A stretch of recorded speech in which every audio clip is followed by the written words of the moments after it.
আমরা এই যে একটা টান দিলে সব মূল্যগুলো আসবে তাই না? একটা প্রোডাক্টের দাম যদি হয় 10 টাকা তাহলে 25 দাম 250 টাকা, 140 টাকা পাইলে 150 দাম 600 টাকা। এগুলো সব মূল্য হইবে না।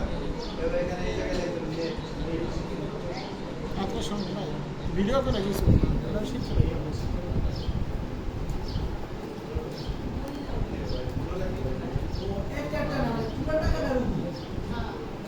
এই যে নেট মূল্য কত হইলো 8750। এখন এখান থেকে যদি আপনি সব নির্ধারণ করেন আর হচ্ছে কত পার্সেন্ট 12 এই সেল ইনটু 7%, এটা আপনার মাথায় লাগে না।